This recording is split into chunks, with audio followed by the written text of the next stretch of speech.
నమస్తే, జై శ్రీరామ్. ఇవాళ సోషల్ మీడియాలోనూ లేదంటే మేధావుల ముసుగులో తిరిగే వామపక్ష ఉదారవాదుల నోట ఒకటే మాట వినిపిస్తుంది. ఈ దేశంలో రోడ్లు వేసింది నెహ్రూ, డ్యామ్లు కట్టింది నెహ్రూ, పరిశ్రమలు తెచ్చింది నెహ్రూ, అసలు దేశానికి స్వాతంత్ర్యం వస్తేనే అందరూ బతకడం నేర్చుకున్నారు అని మనకు చెప్పింది మళ్ళీ మళ్ళీ మళ్ళీ మళ్ళీ చెబుతూ ఉంటారు. అనేక దశాబ్దాలుగా ఇదే తంతు నడుస్తుంది. అయితే నెహ్రూ కంటే ముందు ఈ దేశంలో నాగరికత లేదు, చరిత్ర లేదు, అన్నీ ఆయనే దయచేసి ఇప్పించారన్నట్టుగా కొంతమంది మాట్లాడుతుంటారు. నిజానికి నెహ్రూ చేసిన గొప్ప పనులు ఉన్నాయి. ఆయన దేశ సేవలో భాగంగా తనకు వీలైన కొన్ని మంచి పనులు చేశారు. కానీ నెహ్రూని పొగుడుతూ తమ పబ్బం గడుపుకోవాలనుకునే వాళ్ళు కొందరు నెహ్రూ చేసిన దాన్ని చేయని దాన్ని అన్నీ కలిపి నెహ్రూని పొగిడేస్తూ ఈరోజు కూడా చెట్టు పేరు చెప్పి కాయలు అమ్ముకునే పరిస్థితిని కొనసాగిస్తుంటారు. అయితే అసలు చరిత్ర ఏం చెప్తోంది, వాస్తవాలు ఏంటి? ఇవాళ ఈ వీడియోలో మనం నెహ్రూ చుట్టూ జరుగుతున్న అతి ప్రచారాలని ఖండించే ప్రయత్నం చేద్దాం. మిత్రులారా, చరిత్రను కేవలం ఒకే ఒక కుటుంబం చుట్టూ తిప్పడం, ఈ దేశ ప్రజల కళ్ళకు గంతలు కట్టడం కిందే లెక్క. అసలు బ్రిటిష్ వాడు మన దేశంలోకి కాలు పెట్టకముందే మన ఆర్థిక వ్యవస్థ ఎలా ఉండేది? ప్రపంచాన్ని శాసించిన వస్త్ర పరిశ్రమ మనది. ఢాకా మస్లిన్ బట్టల నుంచి మన దేశపు కపాస్ దాకా నూలు వస్త్రాలకు అంతర్జాతీయ మార్కెట్లో అప్పట్లోనే తిరుగులేని డిమాండ్ ఉండేది. గ్రీస్, రోమ్ లాంటి అప్పట్లోని అగ్రరాజ్యాలకు మన దేశం నుంచే వస్త్రాన్ని ఎగుమతి చేసేవారంటే మన సంపద ఎంత గొప్పదో అర్థం చేసుకోవచ్చు. విదేశీయులు మన దేశాన్ని చూసి దోచుకోవడానికి ఎగబడ్డారంటే కారణం మన దేశం అంతా ధనికమైంది కాబట్టి. వాస్కోడిగామా అనేవాడు ఎందుకు భారతదేశానికి సముద్ర మార్గాన్ని వెతుక్కుంటూ వచ్చాడు? వాస్కోడిగామా కంటే ముందు మొహమ్మద్ గజనీలు, గోరీలు ఏమాశించి దండెత్తొచ్చారు. ఇక్కడ అనంతమైన సంపద ఉండేది కాబట్టి వచ్చారు. కాబట్టి నెహ్రూ కాలానికి ముందు భారతదేశంలో ఏమీ లేదు, అంతా నెహ్రూ ప్రమాణ స్వీకారం తర్వాతే మొదలైంది అని చెప్పే వాళ్ళ మాటలు ఎట్టి పరిస్థితుల్లో నమ్మకూడదు. అయితే చరిత్ర ఇక్కడితో అయిపోలేదు. ఇంకా మనం మాట్లాడుకోవాల్సిన కొన్ని విషయాలు ఉన్నాయి. ఈ దేశంలో అభివృద్ధి అంటే కేవలం ఒకే ఒక వ్యక్తి లేదా ఒకే ఒక కుటుంబం పేరు చెప్పడం ఒక పెద్ద కుట్ర.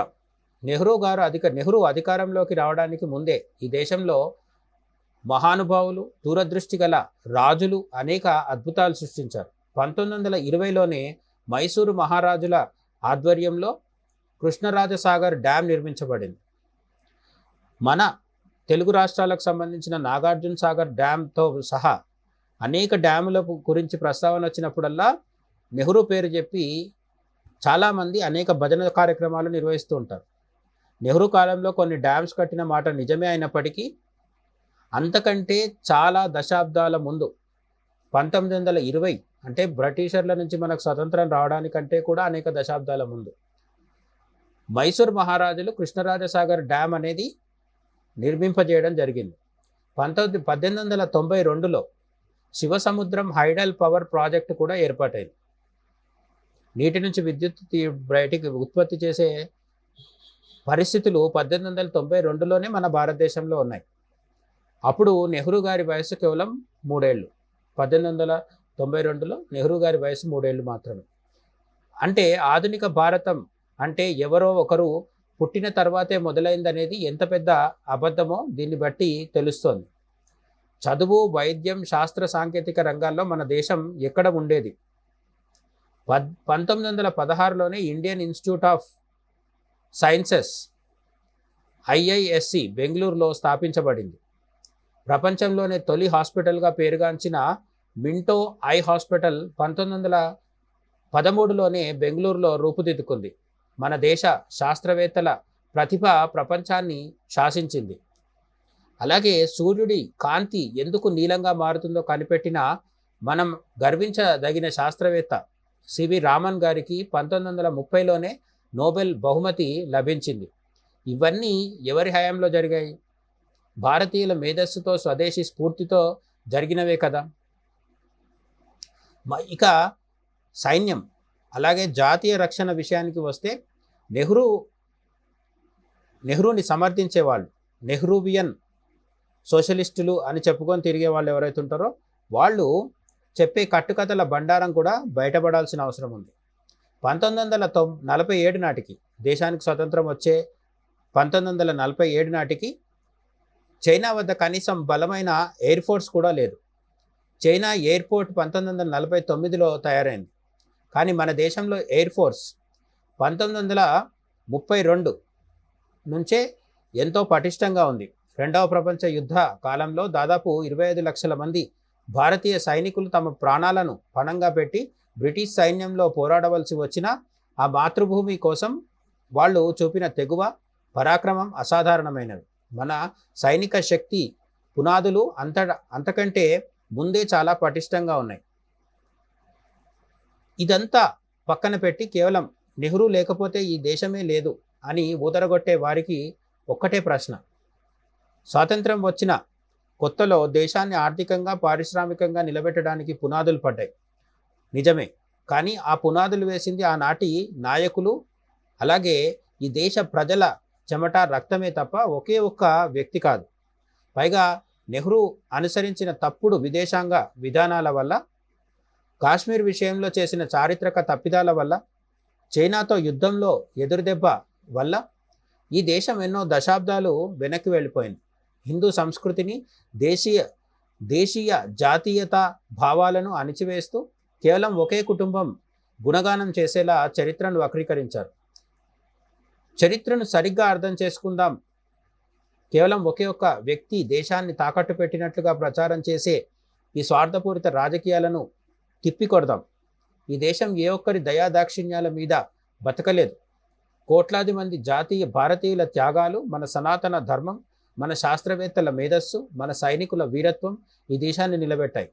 జాతీయవాద గళంతో, నిజమైన చారిత్రక వాస్తవాలతో మన భావి తరాలకు అసలు నిజాలను తెలియజేద్దాం.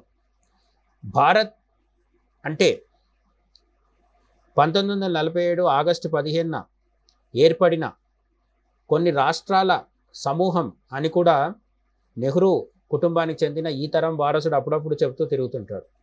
రాష్ట్రాలు కలిస్తే భారతదేశం అవ్వలేదు, ఒకే భారతదేశం రాష్ట్రాలుగా విభజింపబడింది.